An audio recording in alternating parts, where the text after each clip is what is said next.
बिस्मिल्लाहिर्रहमानिर्रहीम। अस्सलाम वालेकुम डियर स्टूडेंट्स, कैसे हैं आप सब। आज के इस लेक्चर में हम बायो एनर्जेटिक्स के 3rd नंबर लेक्चर को स्टार्ट करते हैं, जो कि फोटोसिंथेटिक पिगमेंट्स के बारे में है। लास्ट टाइम हमने वीडियो में या लेक्चर में बात की थी डिफरेंट एक्सपेरिमेंट्स में, जिसमें हमने बात की थी कि green part of the plant is very important for the photosynthesis, और उसमें हमने बात की थी कि वहाँ पर पिगमेंट्स मौजूद होते हैं। So let's talk about their pigments, ठीक है, कि उस पिगमेंट्स की एब्जॉर्प्शन किस तरह होती है लाइट, और वो किस तरह ज़रूरी हैं एक प्लांट के लिए, फोटोसिंथेसिस के लिए। सो फोटोसिंथेटिक पिगमेंट्स क्या हैं? पिगमेंट्स वो मॉलिक्यूल्स हैं जो डिफरेंट वेवलेंथ ऑफ लाइट को एब्जॉर्ब करते हैं, क्योंकि लाइट यानी सन से जो वेव्स आती हैं या जो लाइट आता है उसकी डिफरेंट वेवलेंथ्स होती हैं, ठीक है। सो पिगमेंट्स का काम क्या है कि वो वही डिफरेंट वेवलेंथ को अकॉर्डिंग टू पिगमेंट्स वो उसी टाइप के वेवलेंथ को एब्जॉर्ब करती हैं, ठीक है। So we have 4 type of pigments, chlorophyll A, chlorophyll B, xanthophyll and carotene, ठीक है। लेकिन क्लोरोफिल ए के साथ अगर क्लोरोफिल को देखें तो फिर उसमें हमारे साथ ए भी है, बी भी है, सी भी है और डी भी है, ई भी है, ठीक है। So we have chlorophyll A, B, C, D and E on the basis of their presence in different plants and algae, ठीक है। So chlorophyll A, chlorophyll B, xanthophyll and carotene. Chlorophyll A is called main pigment, या इसे हम universal pigment भी कहते हैं, क्योंकि ये तमाम प्लांट्स में मौजूद होते हैं, ठीक है। मोस्टली हम क्या कहते हैं कि ये क्लोरोफिल ए ऑल प्लांट्स में मौजूद होते हैं। So that's why they are called universal pigment, या इसे हम मेन पिगमेंट भी कहते हैं। बाकी रहते हैं chlorophyll B, xanthophyll and carotene. So they 3 are called accessory pigments. इसे हम क्या कहते हैं? एसेसरी पिगमेंट्स कहते हैं, या हम इसको कैरोटीनाइड भी कहते हैं। क्या कहते हैं? 2 नेम हैं, एक इसे तो एसेसरी पिगमेंट भी कहते हैं, उसकी भी बात करते हैं कि क्यों, और इसे कैरोटीनाइड पिगमेंट्स भी कहते हैं। क्लोरोफिल ए हमारे साथ ज़्यादातर ग्रीन कलर में मौजूद है, ठीक है, और ग्रीन कलर में क्यों है इस पर भी बात करते हैं। लेकिन यहाँ पर जो कैरोटीन है, कैराटीनाइड है, sorry, chlorophyll B, xanthophyll and carotene 3 are called carotenoid. ये yellow, orange, red and brown colour में होती हैं। So yellow, red colour and brown and orange colour में पाई जाती हैं। इसे एसेसरी पिगमेंट्स कहते क्यों हैं? Why they are called accessory pigments, ठीक है। तो एसेसरी पिगमेंट्स इसलिए कहते हैं कि जितनी भी डिफरेंट टाइप ऑफ वेवलेंथ आती हैं, ठीक है, उस डिफरेंट रेंजेस को ये एब्जॉर्ब करती हैं।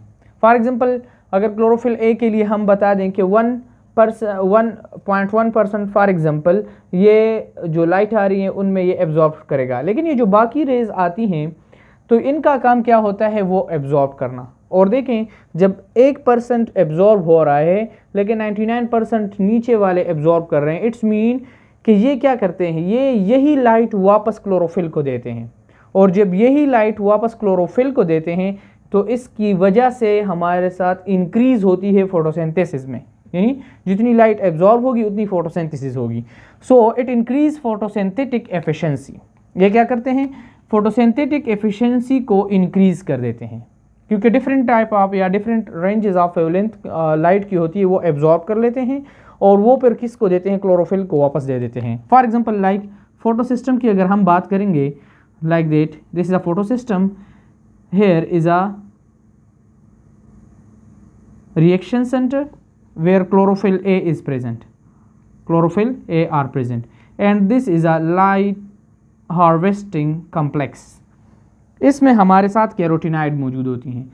जो लाइट आती हैं इन पर भी आती है, यहाँ पर भी आती है, लेकिन यहाँ पर ये ज़्यादा एसेसरी पिगमेंट्स क्या करते हैं? वो एब्जॉर्ब कर लेती हैं और फिर यहीं से लाइट क्या करते हैं? ये क्लोरोफिल को दे देते हैं, ठीक है।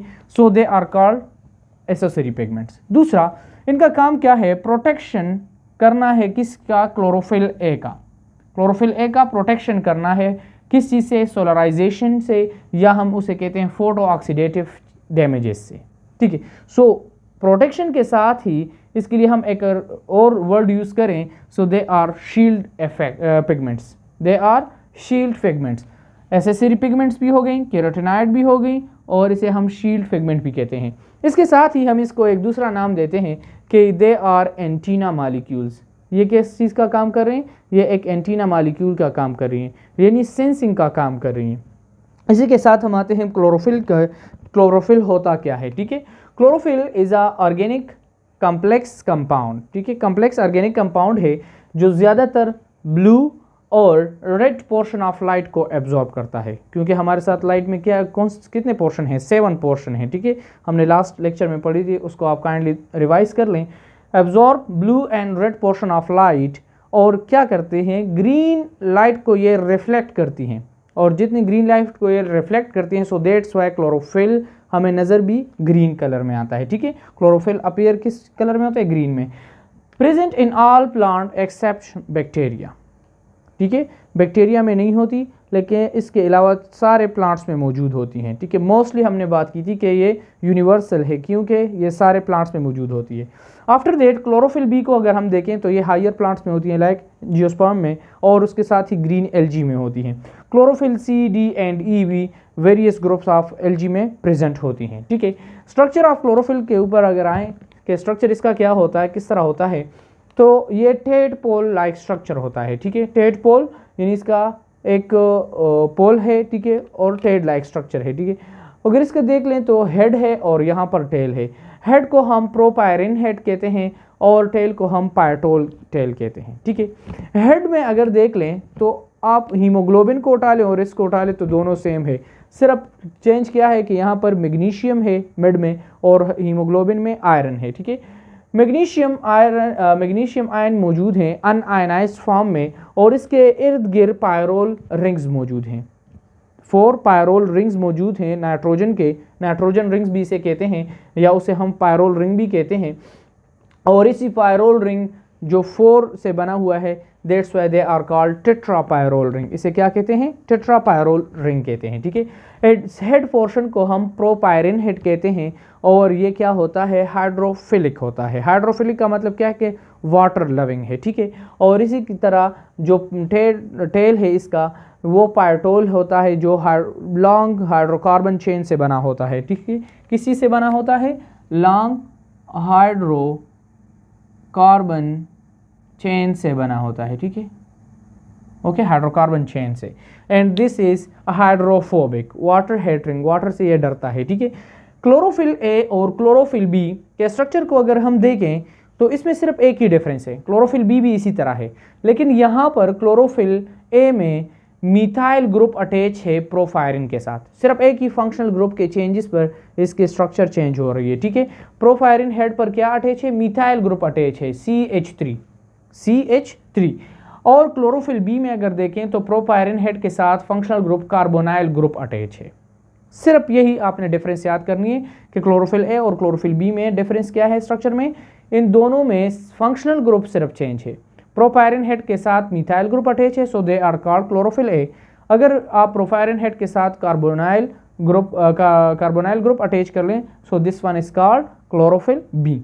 एम्पेरिकल फार्मूला को देख लें तो C55H72, ठीक है, बिकॉज ऑफ व्हाट, क्योंकि यहाँ पर 2 हाइड्रोजन ज़्यादा हैं, ठीक है, O5N4 एंड मैग्नीशियम, ठीक है, ओके। क्लोरोफिल बी में क्या है, C55 सेम, लेकिन H70, क्योंकि यहाँ पर 2 हाइड्रोजन ज़्यादा है लेकिन यहाँ पर एक ही हाइड्रोजन है, ठीक है। और O5 वहाँ पर है लेकिन यहाँ पर एक O है, और इस CH3 के साथ तो O है नहीं, so that's why they are O6 and N4 जो नाइट्रोजन रिंग है और मैग्नीशियम आयन मौजूद है, ठीक है। इसके बाद अगर हम देख लेते हैं कि क्लोरोफिल होता क्या है, तो हमने ऑर्गेनेली में भी डिस्कस किया हुआ है कि they are present in chloroplast. कहाँ पर प्रेजेंट हैं, क्लोरोप्लास्ट में। चले रिवाइज कर लेते हैं। This one is chloroplast. Chloroplast में क्या है हमारे साथ, आउटर मेम्ब्रेन है, इनर मेम्ब्रेन है एंड इनर स्पेस है, ठीक है। इनसाइड स्ट्रोमा में, inside the inner membrane the space is present, this is called stroma. Stroma में थैलाकाइड एक दूसरे के ऊपर प्लेट लाइक स्ट्रक्चर में मौजूद होते हैं, लाइक दैट, ठीक है। और इनको वन बाय वन को हम क्या कहते हैं, थैलाकाइड कहते हैं, ठीक है। लेकिन अगर एक दूसरे के साथ जुड़ जाते हैं, सो this one is called granum, ठीक है। और जब ज़्यादा होते हैं तो उसे फिर हम ग्रेना कहते हैं, ओके। एक ग्रेनम दूसरे ग्रेनम के साथ अटैच होती हैं, like for example like that, ठीक है। यहाँ पर मैं आपको बता दूँ, इस तरह से अटैच होते हैं, ठीक है, एक दूसरे के साथ। सो एक ग्रेना दूसरे ग्रेना के साथ जब अटैच होती हैं तो इस ब्रिज लाइक स्ट्रक्चर को हम क्या कहते हैं? स्ट्रोमल लेमेला कहते हैं। क्या कहते हैं? Stromal lamella. ओके, अगर स्ट्रोमल लेमेला को देखा जाए तो यहाँ पर फोटो सिस्टम की अगर हम बात करें तो फोटो सिस्टम 1 प्रेजेंट होता है, और अगर हम थैलाकाइड में बात करें तो photo system 1 and photo system 2 both are present there, लेकिन हम उसको इंशाल्लाह नेक्स्ट लेक्चर में बात करेंगे। थैलाकाइड को अगर हम देख लें तो थैलाकाइड की भी फिर डबल मेम्ब्रेन होती है, outer membrane and inner membrane, और इन साइड में एम्प्टी स्पेस होता है जिसे हम ल्यूमन कहते हैं। क्या कहते हैं? ल्यूमन कहते हैं, ठीक है। अब इसमें जो क्लोरोफिल मौजूद होती हैं वो थैलाकाइड मेम्ब्रेन पर होती हैं। तो हमने बात की थी कि इसकी जो टेल है ये क्या है? वाटर हेड रहेंगे, ठीक है। तो आउटसाइड पर क्या होगा? वाटर मौजूद होगा, तो इसलिए इनसाइड की तरफ जोर करेंगे, ठीक है। और यहाँ पर भी वाटर होगा तो इससे भी, तो ये एक दूसरे के बिल्कुल अपोजिट होंगे, लाइक दैट, ठीक है। For example this one is head portion and that one is tail portion, तो ये एक दूसरे के इस तरह होंगे, यानी पासपोलिपिड लेयर बनाएंगे, ठीक है। ओके, थैलाकाइड मेम्ब्रेन में क्या होता है? लाइट रिएक्शन होता है, क्योंकि हमने फोटोसिंथेसिस में बात की थी कि फोटोसिंथेसिस में 2 टाइप ऑफ रिएक्शन होती हैं, ठीक है। फोटोसिंथेसिस में 2 टाइप ऑफ रिएक्शन होती है, the one is light reaction and the second one is dark reaction, ठीक है।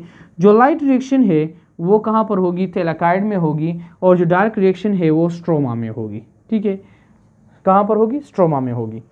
अब लाइट रिएक्शन जब होगी तो उससे एसेसरी जो मॉलिक्यूल्स बनते हैं लाइक एटीपी एंड एनएडीपीएच, ठीक है, एटीपी बनती है और एनएडीपीएच बनेंगे। और जब स्ट्रोमा में, यानी डार्क रिएक्शन जब स्ट्रोमा में होगी तो वहाँ पर फूड मॉलिक्यूल बनेंगी, यानी ग्लूकोज बनेगा या शुगर बनेगा, ठीक है। सो आज का टॉपिक था फोटोसिंथेटिक पिगमेंट्स के बारे में और स्ट्रक्चर ऑफ क्लोरोफिल के बारे में। इंशाल्लाह उम्मीद करता हूँ आपको बहुत कुछ समझ आ चुका होगा, और अगर आपको समझ आ चुका है तो काइंडली अपने फ्रेंड्स के साथ ज़रूर शेयर किया करें। अल्लाह हाफिज़, अपना बहुत सारा ख्याल रखें।